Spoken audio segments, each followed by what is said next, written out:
Die mamas. Die mummy. Our moms. Al die werkende mamas. Die tuisblymamas. Die homeschool mamas, En die stiefma's. aan die skoonmaas. Nuwe mamas, Jong ma's. amper mamas vir al die oumas. en vir al die ouma grootjies. ons waardeer ma. Ons cherish ma. Ons celebrate ma. Dankie vir al die Laataande, Vroegoggende. Die lekker kos. Medisyne voer. Help met die skoolwerk. Vir al die wasgoed. Al ons soene. en drukkies. En liefde wat ma vir ons bid. En so mooi na ons kyk. Ons is dankbaar vir ma. Ons is lief vir ma. nie vir wat ma vir ons doen nie. Die mama is Vreugde van God se hart. Dogter van ons koning. Uniek en onvervangbaar. geliefd deur en deur. Gelukkige Woensdag. Hallo en baie welkom by ons aanddiens. Vanaand delf ons in die boek van Handelinge in en ek wil jou nooi om jou Bybel so lank te gaan haal en by die boek van Handelinge oop te maak. Subscribe ook op ons YouTube kanaal sodat jy ons volgende video's kan kry en nie 'n ding hoef te mis nie. As jy dalk enige gebedsversoeke het of net met ons wil praat, is jy welkom om ons te e-mail of te WhatsApp.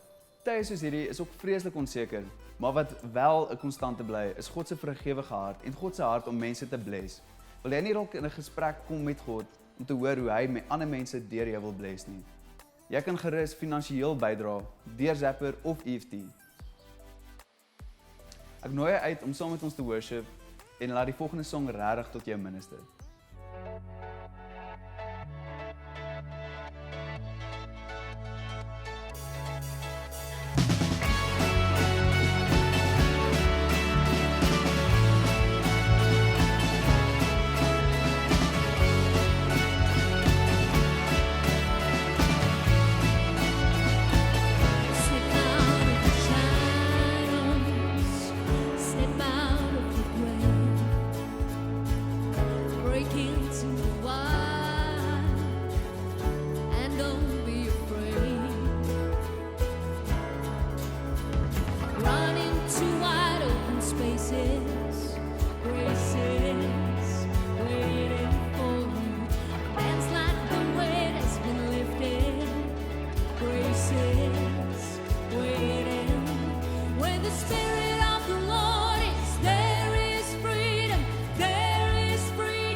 shake at the sound of Jesus' name.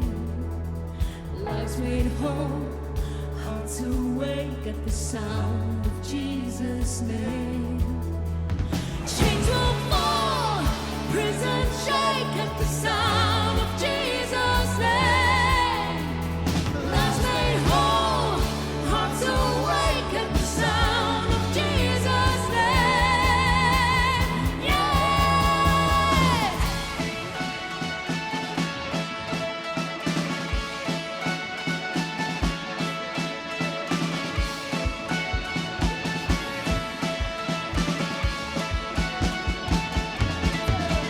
When the Spirit of the Lord is, there is freedom, there is freedom.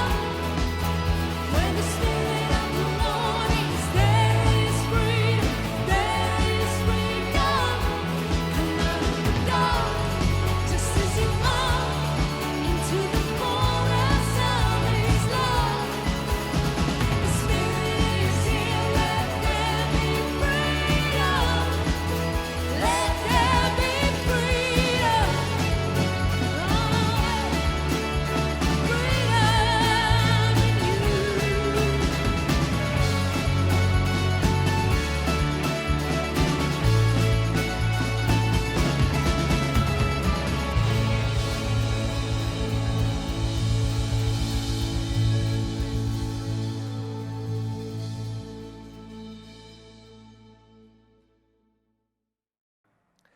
Hallo julle. Ons is nog steeds online en ek hoop jy's reg vir ons reeks wat nog aangaan, Activated. Soos wat julle weet, is ons besig met hierdie reeks waar ons kyk na die boek van Handelinge en vandag staan ons stil spesifiek by die storie van Paulus se bekering. Nou ons moet eerlik wees, sy storie het nie baie rooskleurig en pragtig begin nie. Om eerlik te wees, sy storie het begin waar hy bekend was en beroemd was vir die feit dat hy 'n vyand van die evangelie was en van die volgelinge van Jesus Christus. Sy storie in die Bybel begin waar ons hoor van Stefanus se steniging en hoe Paulus toe Saulus nog daarby was. Hy het gesien voor sy oë hoe hierdie man van God, Stefanus, vermoor is. En hy het dit goedgekeur. Nie net dit nie, hy het gedink hulle doen God 'n guns om dit te doen. Dis waar Paulus se storie begin en in Handelinge 8 begin hierdie storie en ons sien van vers 1 af. And Saul approved of his execution. Dis nou Stefanus. And there arose on that day a great persecution against the church in Jerusalem, and they were all scattered throughout the regions of Judea and Samaria, except for the apostles. Devout men buried Stephen and made great lamentations over him.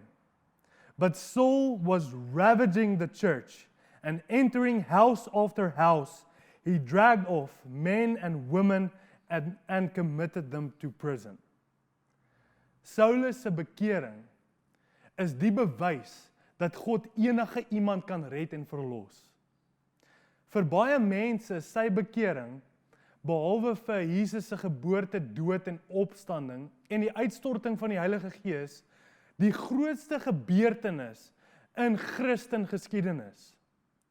Kyk waar het God hierdie man gaan haal. Kyk watter tipe man God gebruik het om wêreldgeskiedenis vir ewig te verander. Die vraag is, sien ons nog die potensiaal in mense om te verander, om te transformeer? Het ons nog daardie tipe geloof vir ons stad? Is hierdie mandaat net bedoel vir Christene? Die waarheid is, God kan die donkerste siel verander om die helderste lig te skyn. Saulus was een van hierdie siele. Saulus se storie begin, en dit is waar dit begin, in Handelinge 9 vers 1. But Saul, still breathing threats and murder against the disciples of the Lord, went to the high priest and asked him for the letters to the synagogues of Damascus, so that if he found any belonging to the way, men or women, he might bring them bound to Jerusalem. Now, as he went on his way, he approached Damascus, and suddenly a light from heaven shone around him. And falling to the ground, he heard a voice saying to him, Saul, Saul, why are you persecuting me? And he said, Who are you, Lord? And he said, I am Jesus whom you are persecuting. But rise and enter the city, and you will be told what you are to do. The men who were traveling with him stood speechless, hearing the voice but not seeing anything. Saul rose from the ground, and although his eyes were open, he saw nothing. So they led him by the hand and brought him to Damascus. And for 3 days he was without sight, and neither ate nor drank. Toe hierdie donker siel God se lig aanskou, was hy stom en blind geslaan. Want dis in die sig van die lig wie Jesus Christus is, waar ons ontdek wie ons is en waarvoor ons gemaak is. Maar waar ons ook kan sien in watter geestelike kondisie ons leef sonder hom. Saulus was blind en verlore op daardie stadium, en toe hy die lig sien, kon hy dit uiteindelik agterkom. Hy het gedink hy staan vir die waarheid, totdat die waarheid homself hom gekonfronteer het. Wedergeboorte is nie net 'n intellektuele begrip of 'n verstaan van Bybelse beginsels of feite oor Jesus nie. Dis die bonatuurlike krag van God wat ingryp in 'n mens se lewe wanneer ons Jesus ontmoet en ons geloof in hom plaas. Dit is die storie van die gospel. Dit is die evangelie wat ons verkondig. Dis in ons hande geplaas. Dit is ons verantwoordelikheid om hierdie boodskap uit te dra. Jesus self het bonatuurlik aan Saulus verskyn, maar hy het nog steeds besluit om 'n mens te gebruik, Ananias, in Paulus se verlossingsproses. Ons lees die storie verder, waar die Bybel praat van hierdie man, in hoofstuk 9 vers 10. There was a disciple in Damascus, named Ananias. The Lord said to him in a vision, Ananias, and he said, Here I am, Lord. And the Lord said to him, Rise and go to the street called Straight, and at the house of Judas, look for the man of Tarsus named Saul, for behold, he is praying. And he has seen in a vision a man named Ananias. Come in and lay his hands on him so that he might regain his sight. Daar is en sal altyd 'n bonatuurlike ingryp van God wees, wat alleenlik die mens kan red. Maar hy gebruik nog steeds mense in sy proses. Die boodskap en die krag is van hom. Maar die getuies en die voertuie wat hy wil gebruik, is ons, is gelowiges. God kon nog altyd op hierdie mees indrukwekkende manier aan mense verskyn het, om hulle te forceer om aan hom te glo en hom te dien. Maar die vraag is, hoe sou so 'n manier geloof kweek in mense, liefde kweek in mense? En om die waarheid te sê, God het aan die mensdom verskyn in Jesus Christus. En dit is sy werk aan die kruis, sy volkome werk, wat ons opstel vir wedergeboorte. Dit is die boodskap wat ons verkondig. Dat dit slegs in Jesus Christus is, deur geloof in hom, wat ons weer in verhouding met God die Vader kan staan. Dis die boodskap in ons hande. Hierdie goeie nuus. Die nuus dat God die donkerste siel kan verander om die helderste lig te skyn. Dis ons boodskap in ons hande. Ons het die verantwoordelikheid om dit te gaan uitdra aan almal wat leef en beef. Maar dis 'n verantwoordelikheid. En die feit dat die Here ons gekies het om hierdie boodskap uit te dra, is vir my wonderlik, dis verbuisterend, en selfs die engele staan in verbasing, dat God so iets sou besluit het. Dis 'n verantwoordelikheid. Dis 'n eer, maar tog 'n verantwoordelikheid. En selfs Ananias was huiwerig om hierdie verantwoordelikheid op te tel. Hy was bang.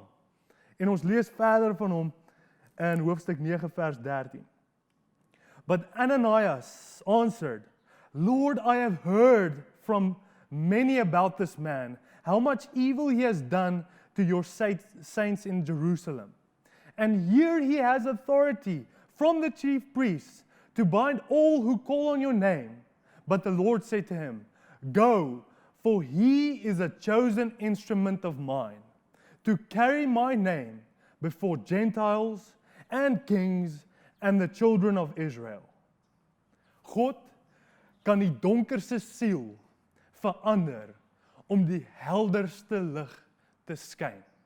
Vers 16 sê dit van Saul. For I will show him how much he must suffer for the sake of my name. For I will show him how much he must suffer for the sake of my name. Ons moet hierdie weet. Redding is verniet. Dis verniet aan ons gegee, is 'n gawe van God. Maar dit het nie goedkoop by ons uitgekom nie. Saulus het van die begin af geweet dat sy roeping lyding vir hom sou behels. Hy het geweet hierdie lyding was nie vir homself nie. Dit sou juis wees vir die mense aan wie God hom gestuur het. Vir wie God hom gestuur het. Ons moet weet ons het 'n vyand. En hierdie vyand se begeerte is om die mensdom te verwoes en te vernietig. En ons moet ook weet dat ons lewe in 'n wêreld wat direk in kontras, direk in teestand teen God se plan vir die mensdom staan. Aan die ander kant moet ons ook weet en glo dat God die einste mense wat nou soos vyande lyk, wat in hierdie gebroke wêreld bly, daai einste mense wil verander om in sy koninkryk te woon, om in Jesus Christus te glo en weer in verhouding met hom te staan. En dan verder wil hy hulle gebruik as voertuie, net soos wat hy vir Saulus gebruik het, van sy koninkryk, van hierdie boodskap en van die evangelie. Paulus, of eerder Saulus, het verander na Paulus. En hy staan nou bekend as die grootste voertuig van hierdie boodskap, die grootste voertuig van God se krag, wat hierdie wêreld nog ooit gesien het. God kan die donkerste siel verander, om die helderste lig te skyn. Saulus natuurlik het bekend geword vir die feit dat hy 2/3 van al die Nuwe Testamentiese boeke geskryf het. Prys die Here vir Paulus. Prys die Here dat hy hom nie gelos het waar hy is nie. Maar prys die Here ook vir Ananias, wat besluit het ten spyte van sy vrees om nog steeds vir Paulus te gaan bedien. Ons lees verder van die storie in vers 17. So Ananias departed and entered the house, and laying his hands on him, he said, Brother Saul, the Lord who appeared to you on the road from which you came, has sent me so that you can regain your sight and be filled with the Holy Spirit. And immediately something like scales fell from his eyes, and he regained his sight. Then he rose and was baptized. Paulus' storie was die basis waarvandaan hy sy boodskap kon preek. Dit was sy ontmoeting met Jesus Christus wat veroorsaak het dat hy gered is, maar wat hom ook opgestel het vir sy roeping. Dit was daai ontmoeting, 'n persoonlike ontmoeting. Die vraag is, vertel ons nog ons storie? En beleef ons nog Jesus Christus vir onsself? Of wag ons vir ander mense om ons te inspireer met hulle storie, hulle belewenis van Jesus Christus? Die waarheid is, Ons boodskap se krag lê in 'n persoonlike geloof, 'n persoonlike verhouding met Jesus Christus en geen en niemand anders nie. Paulus kon nie vertrou in iemand anders se geloof of hulle storie of hulle verhouding met die Here nie. Paulus moes nog 3 jaar wag voordat hy enige apostel ontmoet het. En hy het nie 'n Nuwe Testament gehad nie. Hy moes nog 2/3 van al die boeke skryf natuurlik. Paulus het self die skrif, die Ou Testament ondersoek en Christus daarin gevind. En hy het homself beleef in verhouding met hom. Ons is geroep om in die liggaam van Christus te wees. En dit is awesome. En ons is geroep om deel te wees van die huisgesin van God ons Vader. En dit is awesome. Die vroeë kerk, die eerste kerk, het hulle self toegewy aan die apostelse leer. En dit is awesome. Maar elke apostel sal vir jou kan sê dat geen apostel iemand kan red nie. Dis net Jesus Christus wat iemand kan red. Dis net wanneer ons hom ontmoet en ons geloof in hom sit, waar ons wedergeboorte beleef. En dieselfde prinsip geld vir wanneer ons roeping uitleef. Dis in geloof tot hom, waar hy ons lei, waar hy ons versterk om dit te kan doen. Daar is 'n gevaar dat ons te afhanklik raak aan iemand anders vir ons eie geestelike groei en ontwikkeling. En Paulus het hierdie baie mooi beskryf in Galasiërs 1, waar hy sê in vers 11, "For I would have you know, brothers, that the gospel that I was preaching is not man's gospel. For I did not receive it from any man, nor was I taught it, but I received it through a revelation of Jesus Christ." Hy gaan aan in vers 15. "But when he who had set me apart before I was born, who had called me by his grace, was pleased to reveal his Son in me, in order that I might preach him among the Gentiles, I did not immediately consult with anyone, nor did I go up to Jerusalem to those who were apostles before me. But I went away into Arabia and returned again to Damascus. Then after 3 years, I went up to Jerusalem to visit Cephas, Petrus, and remained with him 15 days. Jesus self het vir sy disippels gevra, "Wie sê julle is ek?" En vandag wil ek daai selfde vraag vir ons vra. Wie sê ons is Jesus Christus? Ek wil dit persoonlik maak aan myself en ek wil vra Neil, wie sê jy is Jesus Christus? Wie is hy vir jou? Ek wil dit vir elke een van julle vra. Ek wil dit vir jou vra persoonlik. Wie sê jy is Jesus Christus? Want so baie keer wil ons by die Here hoor, wie is ek, Here? Sê vir my wie ek is. Here, ek kort net identiteit. Maar miskien is dit nou tyd dat ons aandag en ons fokus weer op hom sit. Want dis juis in hom waar ons identiteit vind. Dis juis in hom waar ons identiteit gevestig en bevestig word. Miskien is dit tyd dat ons besef dat ons storie, ons redding, ons wedergeboorte, selfs ons eie roeping het niks te doen met ons egos of reputasie of status in hierdie lewe nie, maar alles te doen met sy heerlikheid. Dit gaan alles oor Jesus. Paulus het dit besef. En sy enkelvoudige fokus het hy so mooi kommunikeer in 1 Korintiërs 2 vers 2 waar hy sê, "For I decided to know nothing among you except Jesus Christ and him crucified." Mag ons dit soos Paulus verklaar. En mag ons soos Johannes die Doper sê, "He must increase and I must decrease. I must surrender to him." Ek wil jou los met hierdie vraag. Wie is Jesus vir jou? Wie sê jy is Jesus? Kom ons bid saam.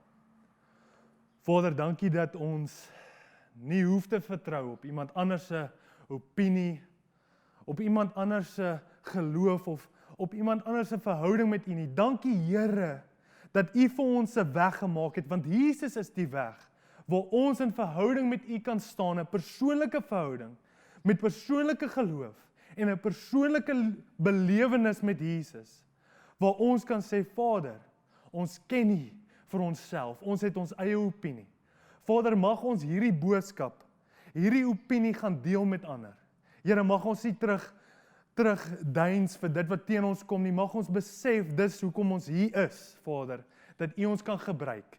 Ons is die voertuie van die boodskap. Ons is die voertuie van die heerlikheid. Dankie dat ons dit met volle vertroue en volle confidence kan sê. Here, ek wil bid vir die mense wat nog nie daai besluit gemaak het om hulle self te belyn met die lig van die wêreld nie. Here, dat hulle nog nie daai besluit gemaak het om werklik waar hulle lewens, hulle harte, hulle geloof, hulle vertroue in U te plaas nie. Vader, ek bid vir elkeen wat daai besluit moet maak. Here, mag U hulle kom ontmoet waar hulle is, Vader, net soos met Saulus.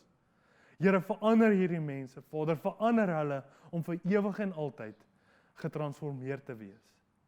Ek bid dit in Jesus naam. Amen. Ons gaan nou saam staan en die Here aanbid en worship met die liedjie Move, waar ons gaan verklaar dat ons activated is, dat ons gereed is om te respond op dit wat hy oor ons lewens sê. Kom ons worship saam.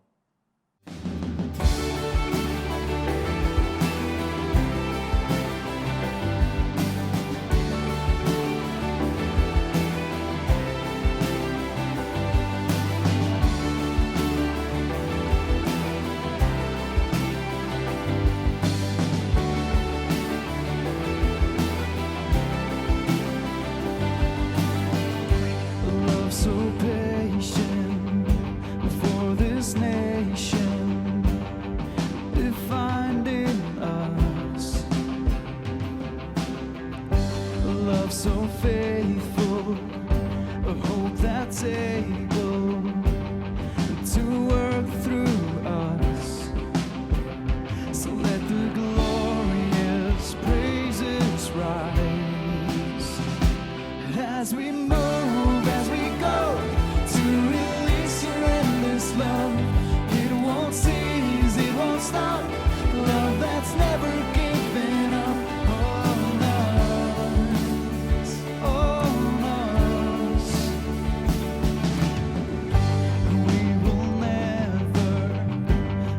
Your power, it works in us.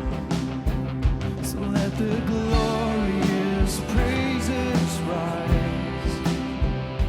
Let the glorious praises rise as we move, as we go to release your endless love. It won't cease, it won't stop. Love that's never given up. As we move, as we go to release your endless love. It won't cease, it won't stop. Love that's never given up. On us, on us. So let this be our worship. We surrender all we are. Let every generation sing. Let this be our worship. We surrender all we are. Let every generation sing. Let this be our worship. We surrender all we are. Let every generation sing. Love that's never ending. Love that's everlasting. Let every generation sing. Let us sing.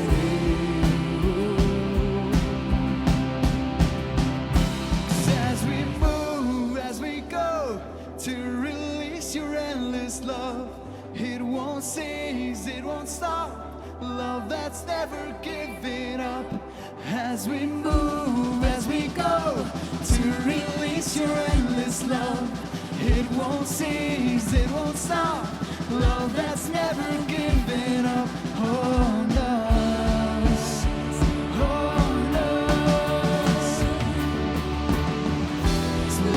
Be our worship.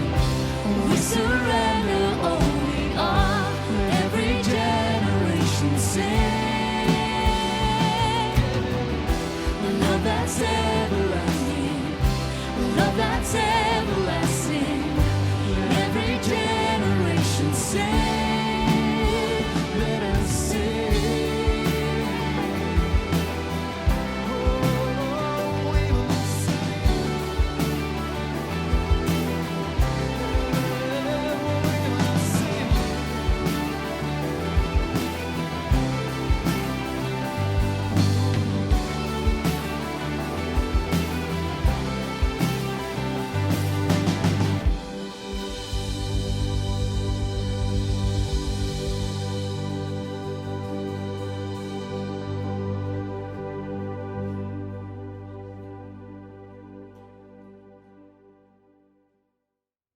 As we move, as we go.